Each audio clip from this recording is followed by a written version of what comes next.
민원련의 미디어 탈곡기 896회를 시작하겠습니다. 밝게 시작해주세요. 네, 안녕하세요. 저는 민원련의 홍보 콘텐츠 팀 활동가 김나래입니다. 네, 모니터 팀 활동가 박채린입니다. 방송 모니터 담당 공시영입니다. 꾸벅. 이게 마이크가 앞에 있으니까 앞쪽으로 꾸벅을 하기가 되게 어렵네요. 네, 오늘은 저희 공시영 활동가, 박채린 활동가와 함께 이제 방송을 진행해 보려고 합니다. 오늘은 이제 화요일 임동준 활동가와 했던 방송에 이어서요. 코로나19 관련 언론 보도 문제를 좀 짚어보겠습니다. 이번 주 8월 31일부터 사회적 거리두기 단계 2단계에서 보다 강화된 일명 2.5단계라고 하죠. 운영이 되고 있는데요. 아직 세 자릿수에서 매일 확진자가 나오는 상황이다 보니 보다 강력한 방역 조치를 취한 것입니다. 민활련에서는 8월 15일 광화문에서 집회가 열린 이후로 신문, 방송, 종편 가릴 것 없이 보도가 쏟아졌던 시점을 시작으로 코로나 보도 문제를 좀 살펴보았는데요. 방송을 담당한 공시영 활동가, 신문을 담당한 박채린 활동가하고 함께 자세하게 이야기 나눠보겠습니다. 우선 방역에 도움이 되지 않는 언론의 제목 뽑기부터 좀 이야기를 해보려고 합니다. 이거는 뭐 저희가 이번에만 이야기를 한 것은 아니고 코로나가 이제 사태 초기였던 1월, 2월, 3월 그 당시에 저희 코로나 관련 보도에서도 항상 모니터에서 문제다라고 다뤘던 지점인데요. 코로나19 초기 때부터 시민들에게 공포감을 조장하는 언어를 사용하지 말라. 민원련이 굉장히 여러 차례 말했는데 또 거기다 4월에는 언론들이 모여서 감염병 보도 준칙을 만들기도 했는데 그런데 여전히 신문과 방송에서 선정적인 좀 헤드라인을 찾아볼 수 있었는데요. 특히 TV조선 보도 제목이 제가 봤던 것 중 가장 가관이어서 좀 공시영 활동가가 설명해 주실까요? 네. 그 TV조선에서는 이번에 그 보통 창궐, 뚫렸다 이런 표현들을 뚫렸다, 저희가 무너졌다, 지적을 하잖아요. 네. 네. 근데 이번에는 폭발지뢰밭 이런 표현까지 등장을 했어요. 네. 정부 당국이 거리두기 3단계 격상을 검토하는 이유는 또 있습니다. 최근 2주간 발생한 감염 집단이 전국적으로 30개가 넘는다는 겁니다.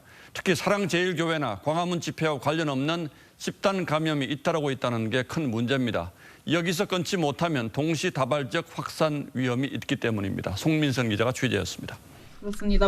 지금 저희 TV조선에서는 폭발, 지뢰밭이라고 한다면 보통 연상할 수 있는 단어의 뭔가 연장선이 전쟁 같은 느낌이잖아요. 물론 코로나19 상황에서 시민들이 겪고 있는 고통이 굉장히 크지만 굳이 이런 헤드라인을 뽑았어야 하나라는 좀 의문이 들고요.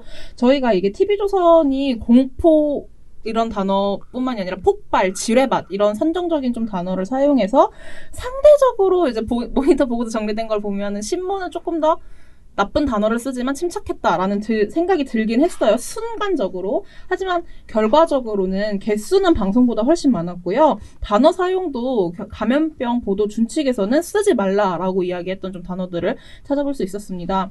또 거기다 전문가들의 추측성 발언을 단정적으로 싣거나 하는 경우도 있었고요. 좀 전반적으로 이 부분에 대해서 박채린 활동가가 좀 설명해 주실까요?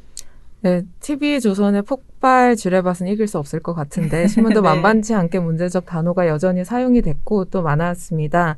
먼저 어떤 문제적 표현이 있는지 제목을 통해서 살펴보면요.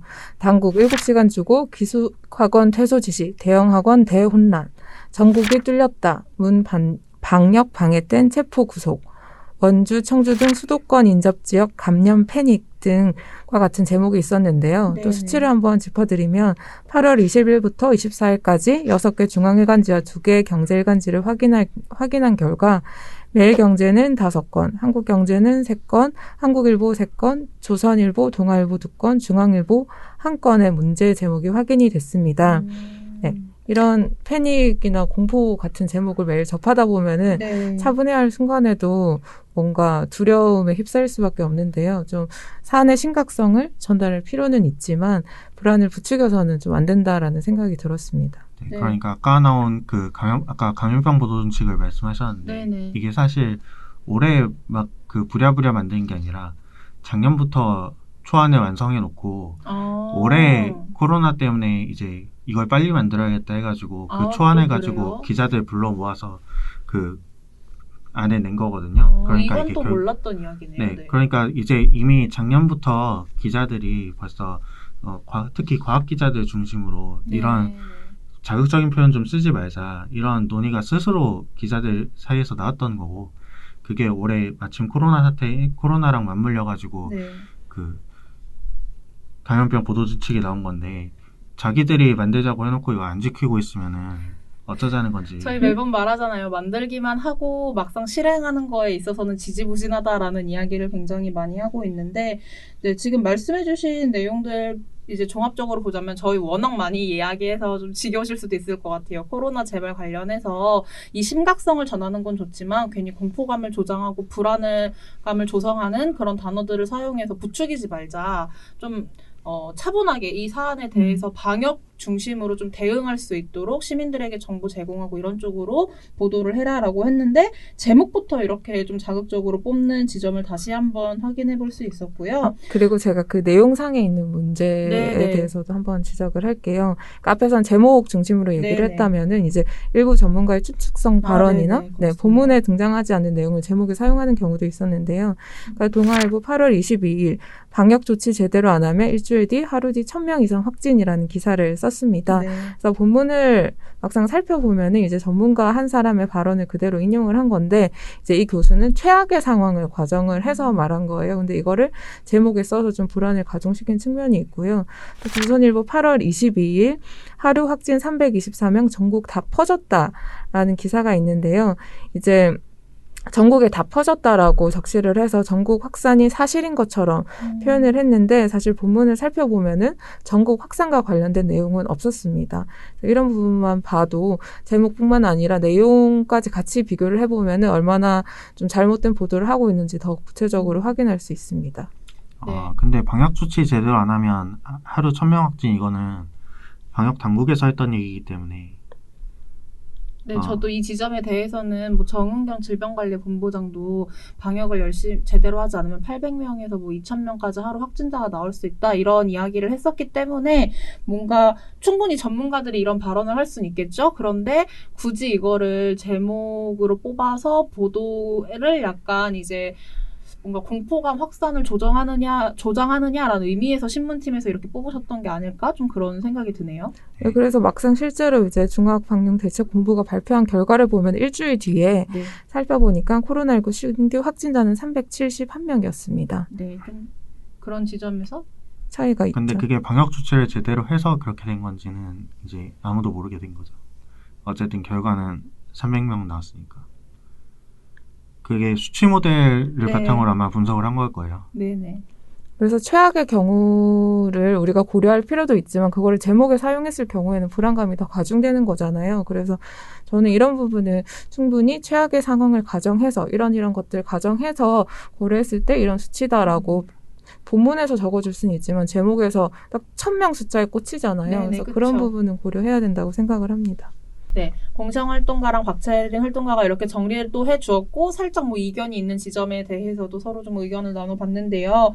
어쨌거나 좀 지금 박채린 활동가의 답변에 이어서 좀 더 질문을 해보려고 합니다. 코로나19 초기 신천지발 대규모 확산 지점인 2월과 현재를 좀 비교해봤더라고요. 그래도 이전에 좀 시민들에게 보도 그렇게 하지 말아라라고 혼쭐이 좀 났었는데 이번엔 좀 어떤가요? 좀 많이 나아졌나요? 보도 자체는? 그러니까 전체적인 총량으로 보면은 조금 줄었다고 할 수 있는데요. 구체적으로 봤을 때는 저는 나아졌다고 할 수는 없는 수치라고 보는데요. 네. 그러니까 일단 신천지발 대규모 확산 시점인 2월 17일부터 20일까지 나흘간과 그다음에 광화문 집회발 대규모 확산 시점을 비교를 해봤는데 그러니까 신천지 때는 29건이 나왔고요. 네. 이제 문제적인 제목이 그리고 네. 광복절 집회 때는 18건이 나와서 10건 정도가 줄기는 했어요. 네네. 근데 구체적으로 살펴보면은 매일경제 같은 경우에는 이 두 기간 동안 똑같이 6번을 사용을 했고 한국경제, 한국일보, 중앙일보, 동아일보는 사실 같거나 차이가 거의 없었습니다. 네, 그나마 좀 눈에 띄는 거는 조선일보가 신천지 대발 대규모 확산 시점에선 8건의 좀 불안감 유발을 표현하는 제목을 썼는데 광화문 집회발 대규모 확산 시점에서는 2건을 썼어요. 근데 이게 아무래도 저는 전에 박재린 활동가하고 함께 방송했던 뭔가 본인들이 광고도 실어주고 약간 광화문 집회 관련해서 뭔가 코로나 확산과 관련이 없다라는 보도를 했던 점, 정광훈 목사를 감싸줬던 점, 이런 점을 고려해봤을 때 이렇게 보도가 줄은 게 아닐까라는 나름의 좀 생각을 해보게 되네요. 박재린 활동가 답변을 보자면 양적으로는 그래도 불안감을 유발하는 제목 표현 자체는 좀 줄었다. 하지만 이게 절대 뭔가 내용적으로나 아니면은 시민들에게 전달해준 정보 지점에 있어서는 뭐 그렇게 나아졌다라고 보기엔 좀 어렵다라고 말씀을 해주신 것 같은데요. 어쨌거나 박재린 활동가는 신문을 보셨고 공시영 활동가는 방송을 보셨어요. 근데 모니터 보고서 보자면은 유독 조선 미디어 그룹이 좀 눈에 띄더라고요. 지면에 광고 요달리 많이 실어줄 때부터 좀 예정됐던 것 같기도 하지만 광화문 집회 비판이 나오니까 민주노총을 끼워 넣었다고 해서요. TV조선부터 좀 어떤 방송을 했었나요? 그러니까 이렇게 입길에 많이 오른다는 것 오르니까 기자들이 아마 영향력 1위로 뽑지 않았나. 잠깐 디스네. 네, 나쁜 영향력을 미친다고. 그 영향력 있는 언론 매체 1위로 조선일보 뽑힌 게 굳이 좋은 영향력만 생각하는 게 아니라 나쁜 영향력도 합쳐서. 네, 그렇죠. 근데 신뢰받는 언론 1위 아니었어요? 신뢰? 그러니까 그것도 저희가 뭐라 해야 된다니까요? 저희 그 논평 나오지 않았어요? 어제 제가 임동준 활동가 쓴 논평 보니까 그 내용이 좀 같이 들어있긴 한 것 같던데, 조선일보 관련해서. 그러니까 이번에 그 광화문 집회가 그 이번 2차 확산의 주범으로 좀 찍힌 상황 아닙니까? 그쵸. 근데 일이 그렇게 되니까 이제 조선일보가 또 그 신문에다가 그 광화문 집회 광고를 엄청나게 하지 않았습니까? 제일 많이 해줬죠, 네. 그때 이후 광화문 집회에 대해서 이렇게 비판 여론이니까 조선 미디어 그룹이 갑자기 이제 민주노총 기자회견을 같은 날 진행된 걸 끼워넣기 시작한 거죠. 근데 민주노총 같은 경우는 그동안 예전에 문중원 열사 사망 사건 때 민주노총이 집회하려다가 서울시가 거부한 거 가지고 또 노동계에서는 불만이 많았거든요. 서울시가 무엇을 거부했다는 거죠? 문종원 여사 추모제를 거부했었죠. 예전에 한번 집회 거부를 했어가지고 예전부터 원성이 좀 많았는데 그래서 그동안 계속 소규모 집회를 해왔어요. 이번에도 약간 그 노동자대회라고 해서 대규모 집회를 열려다가 좀 규모를 축소해가지고 기자회견으로 축소를 한 거거든요. 근데 이거를 이제 끼워 넣으면서 이제 그 민주노총 집회에서 방역을 못한 그거를 막 찾기 시작합니다.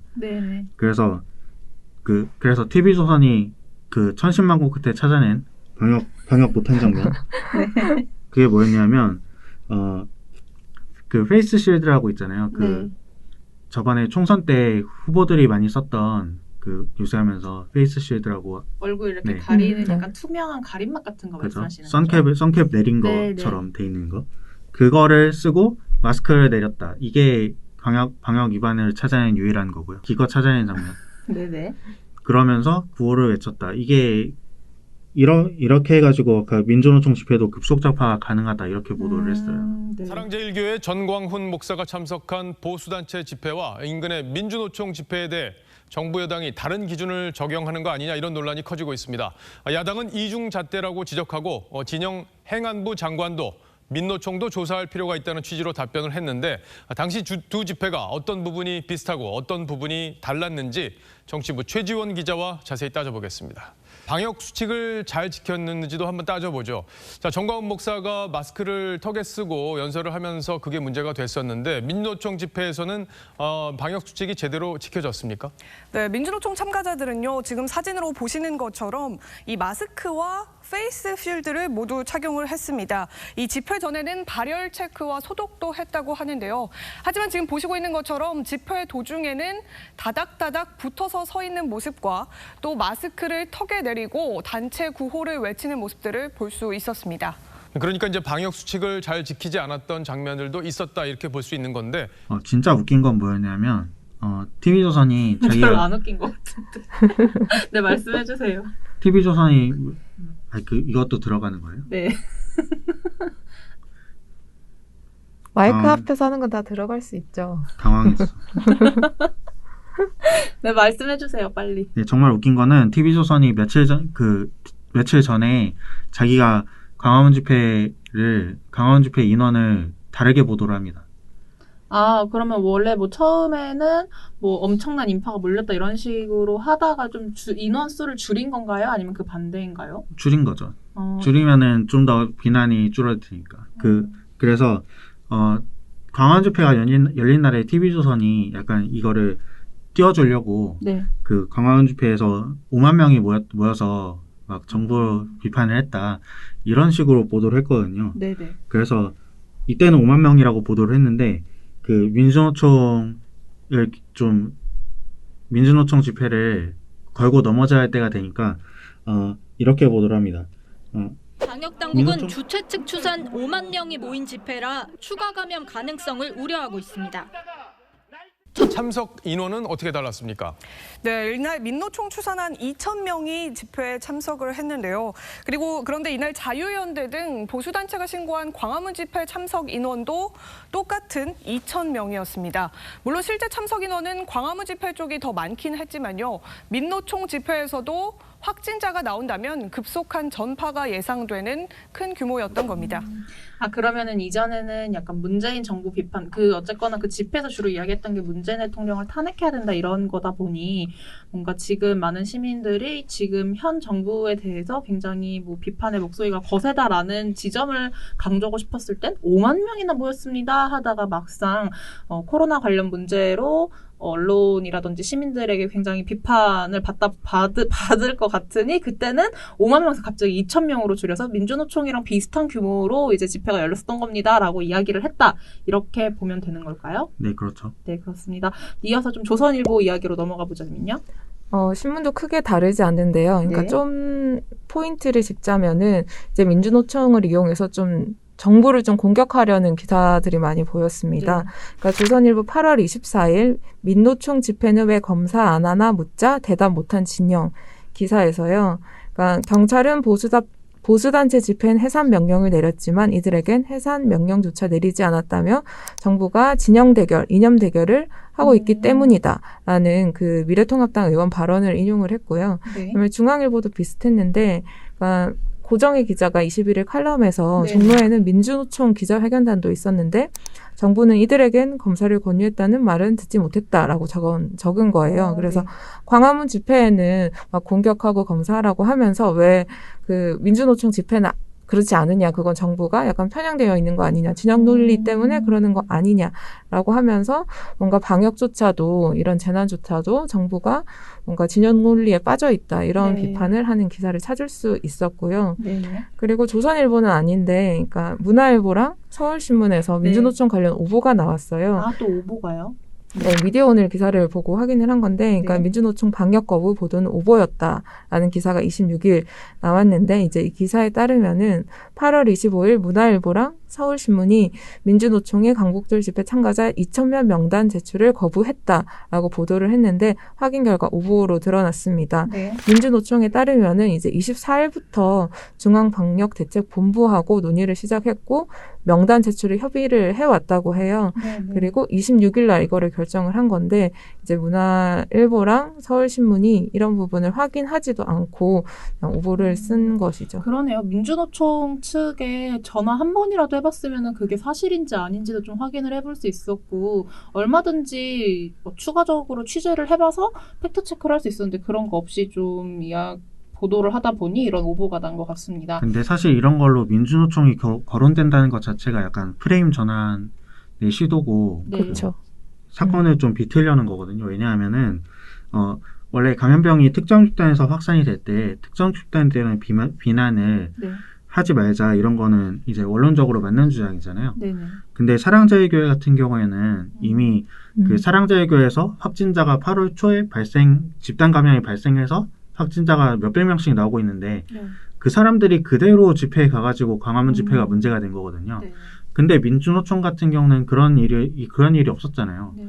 근데도 민주노총을 이제 막 이걸로 입길에 오르게 한다는 것 자체가 이제 약간 프레임 전쟁을 시도를 하는 거죠. 그런 거 왜냐면 제가 실은 두 분의 모니터 보고서를 보고서 계속해서 좀 들었던 의문이 하나 있었거든요.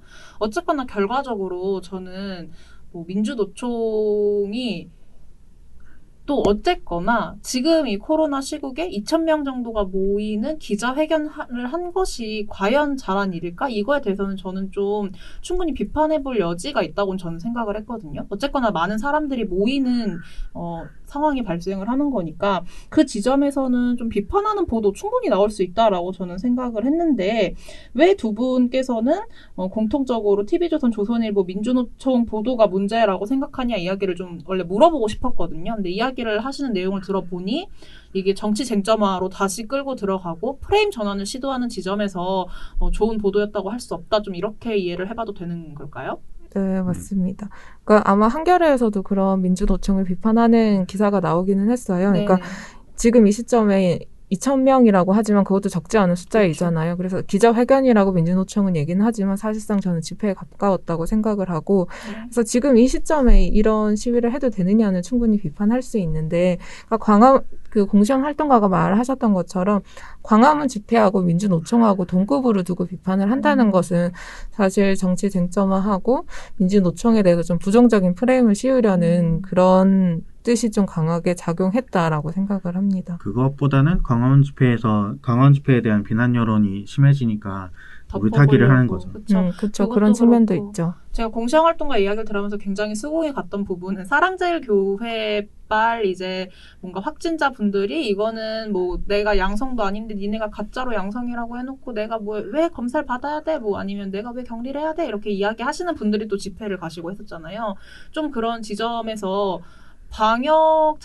자꾸 고개 이렇게 방역 자체를 좀 힘들게, 그러니까 뭔가 협조조차도 하지 않는 사람들과 민주노총을 비교하는 지점에서도 보도상에 문제가 있었다라고 저는 이야기 들으면서 좀 생각이 들었었거든요. 그러니까 결과적으로 봐도 그 광화문 집회발 확진자는 되게 많이 나오고 있잖아요. 네네. 근데 민주노총에서는 아직 확인되지 않은 네. 그 감염 경로가 확인되지 않은 한 명의 확진자가 나온 정도인데 그 수치만 봐도 좀 억지스러운 그런 비교가 아닌가 저는 생각을 했습니다. 네, 그러니까 이게 보고서를 며칠 전에 완성을 하잖아요. 네. 저희가 방송하기 전에. 근데 그 시점에서 이미 민주노총 측의 발표에 의하면 75%가 참석자 맞아요. 검사를 마쳤고 그럼 지금에서는 참석자 검사는 다 끝났을 거 아니에요.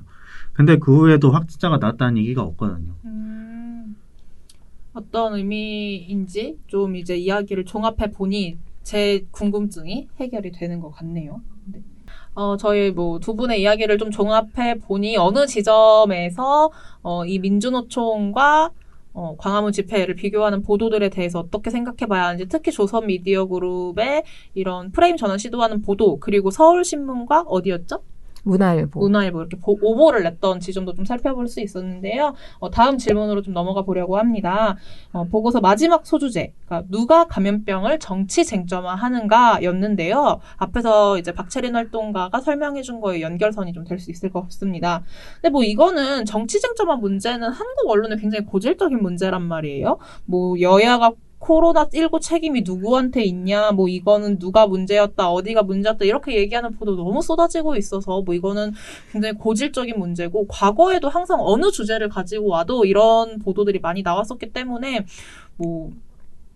앞서 말씀드린 것처럼 굉장히 고질적인 문제라고 생각이 드는데, 조선일보랑 TV조선은 일반적인 이런 정치 쟁점화 문제에 그치지 않고 아예 본인들이 정쟁에 참여를 해서 미래통합당과 미래통합당을 하면 안 되죠. 이제 국민의힘 당과 동일한 의견을 내보였다고 해요. 이거에 대해서 좀 설명해 주실까요? 신문의 경우에 말씀드리면은 사실 지금은 협치를 주문을 해도 부족한 상황인데 방역에 도움이 되지 않은 정치 공방을 계속 이렇게 전달을 한다거나 오히려 한 발 더 나가서 직접 그 정치 공방에 뛰어드는 그런 보도를 지적을 한 건데요. 그러니까 조선일보는 8월 24일자 여당 종교의 탈을 쓴 구구가 코로나 퍼뜨려라는 기사에서 이제 여야가 이제 서로를 비난하는 그런 공방을 전달을 했고요. 그리고 사설에서는 이제 아까 나래 활동가가 말씀하셨던 것처럼, 그러니까 국민의힘이 근데 그 당시에 미통당이었으니까 미통당으로 얘기하는 거죠. 미통당이 8월 23일에 진행했던 그런 코로나 관련 긴급 대책 회의가 있거든요. 네네. 거기 있던 내용을 그대로 이제 거의 사설에 옮겨 놓은 듯이 쓴 건데요.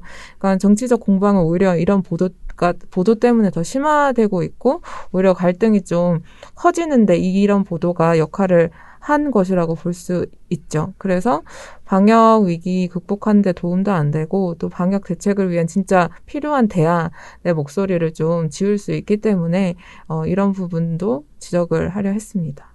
네. 마지막으로 박채린 활동가가 조선일보에서는 정치쟁점화 문제에 있어서 언론의 정치쟁점화 문제에 있어서 뭔가 아예 정쟁에 참여해서 본인들이 당시 미래통합당의 의견까지 동일하게 실어줬던 문제들을 좀 살펴볼 수 있었는데요.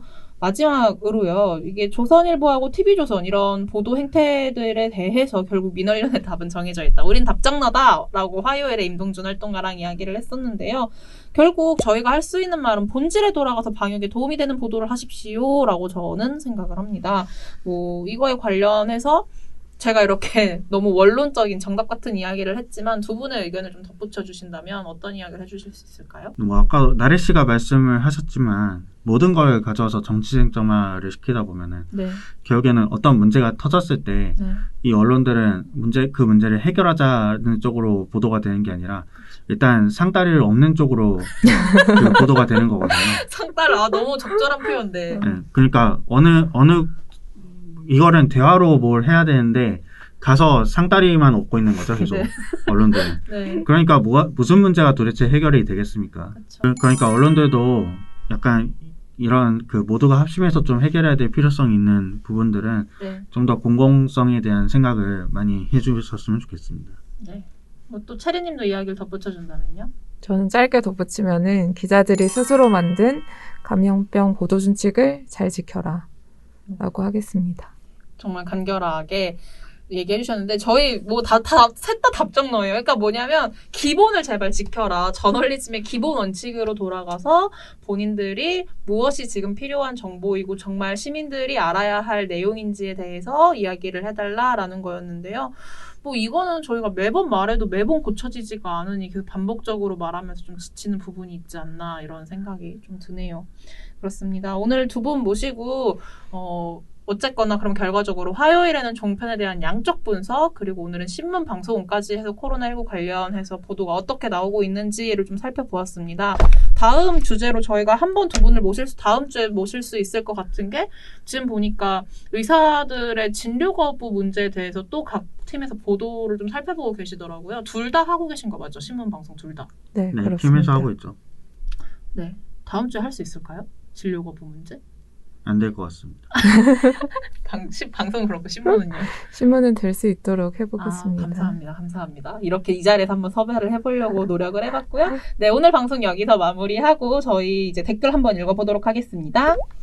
네, 저희 댓글 읽어보도록 하겠습니다. 오늘은 저번 주 금요일에 했던 박진솔 활동가와 함께했던 불구맨 종편 모안인데요. 이날은 김원웅 광복회장 발언에 대해서 청와대와 여권이 친일 프레임 급부상을 즐기고 있을 것이다 라고 말한 문제 발언, 이런 관련한 광복절에 일어났던 이 사건들에 대한 문제 발언들을 좀 살펴보았습니다.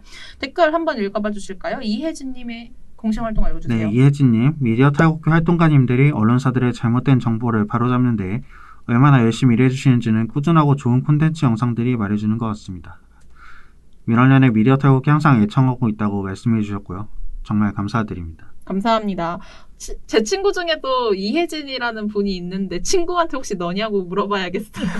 너무 이혜진님 제 친구든 아니든 너무너무 감사드리고요. 저희 앞으로 더 열심히 하도록 하겠습니다. 투어이브 박미정님 거는 체리님 읽어주실까요? 네, 진솔활동가님 반가워요. 코로나로 인해 학원이 쉬어요. 이를 저지른 사람들은 우리가 이런 느낌이고 아무 관계 없었던 일반 시민들이 고스란히 그 영향을 온몸으로 받고 있네요. 진짜 정말 저를 포함한 소상공인들 너무 힘든데 제발 아직도 검사 안 받은 분들 어른다운 어른이 됩시다. 코로나 이후가 정말 많은 변화를 가져오네요. 민원연 활동가님들 건강 잘 챙겨주세요. 네, 박미정님 너무너무 감사합니다. 감사합니다. 그러니까요. 전에 보내주셨던 쿠키랑 너무 맛있게 맛있게 먹었던 먹었습니다. 기억이 있는데 또 생각을 그때도 좀 했었거든요. 소상공인분들 굉장히 많이 힘들 텐데 우리 또 시청해주시는 시청자분들, 회원분들도 많이 좀 힘드시지 않을까. 빨리 이 상황이 좀 나아졌으면 좋겠다라는 생각이 들었어요. 지나가는 구경꾼님, 전광훈 목사라고 해야 합니다. 개독들이 꼬리 자르려는 목사라는 호칭을 사용하지 말고 말라고 하는데 킥킥 아닙니다. 전광훈 목사 뒤에 개독들이 있으며 이 부분을 망각하지 않도록 끝까지 목사라는 호칭을 붙여야 합니다. 라고 해주셨는데 그러니까 이게 저 그때 광고 보고 알았거든요. 전광훈 목사 사랑제일교회뿐만이 아니라 일명 보수 기독교 단체라고 하시는 곳들에서도 함께 좀 목소리를 합쳐서 내고 있던 모습을 봤었는데 뭐 그런 지점에서 목사라는 그런 호칭을 꼭 붙여달라라는 이야기를 같이 해주신 것 같고요. 근데 요즘 기독교계에서는 전광훈 목사의 이단 지정을 좀 논의하고 있다고 들었습니다.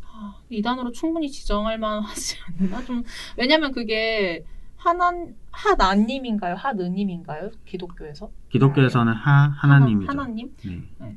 그 하나님에 대해서 이야기를 하기보다는 전광훈 목사 한 명을 뭔가 아이돌화하고 우상화하는 모습들을 여러 시사 프로그램에서 좀 지켜볼 수 있었기 때문에 왜 그런 논의를 하는지 충분히 알겠고 모르겠어요. 종교라기보다는 정치적으로 이용되는 집단이 아닌가라는 개인 생각을 좀 덧붙여 봅니다.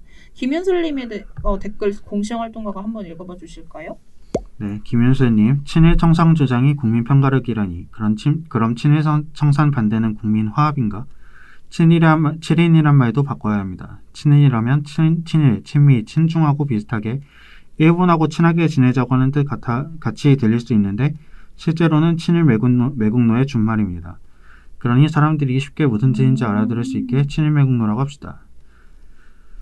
3.1운동도 무슨 운동회 같은 느낌이 드는데 3.1 항일투쟁이라고 하든지 제대로 된 용어를 바꿔야 한다고 봅니다. 네, 감사합니다. 근데 제가 저번에 일본 경제 보복 사건 때 제가 그 관련 모니터 보고서를 많이 썼는데 그때 느꼈지만 이 사람들은 친일인 게 사실은 문제가 아니고 그냥 인권 이런 거 싫어하고 그 국제관계는 무조건 힘의 논리로 들어가야 된다. 뭐 그렇게 제국주의적 사고방식이 문제인 거지 굳이 이거를 친일이란 말로 막 해야 되나 칭해야 되나 그냥 반인권 반노동이 문제인 건데 네. 이런 생각을 했습니다. 하셨어요. 저는 근데 김윤슬님 말에 동의를 하는 지점이 뭐냐면 단어가 갖는 힘이 굉장히 크다라고 맞아요. 저도 생각을 하거든요. 그래서 매번 저희가 과거에는 사용을 해왔지만 지금 이제 감수성에 보니 그 단어들을 사용하면 안 된다라고 이야기를 하는 것들이 몇 가지 있잖아요. 그런 지점에서 왜 이렇게 친일이라고 하면 안 되고 친일 매국노라고 합시다. 3.1운동이라고 하기보단 3.1 항일투쟁이라고 합시다라고 이야기를 해주시는지는 충분히 뭐 시민사회에서 생각해봄직한 좋은 말씀을 해주셨다라는 생각이 드네요. 네. 그때도 느낀 게 저는 개인적으로 친일이란 말을 최대한 안 쓰려고 하는데 그 조중동을 보고는 얘들은 진짜 찐이라는 생각이 좀 들었습니다. 왜요? 네? 그때 제가 쓴 보고서를 참고하시면 됩니다. 이렇게 모니터 보고서를 보게 만드는 셀링 능력 한번 저희가 확인해 볼 수 있었고요. 네, 저희는 그럼 오늘 목요일 방송 마무리하고 금요일에는 박진솔 활동가와 종편모아니로 돌아오도록 하겠습니다.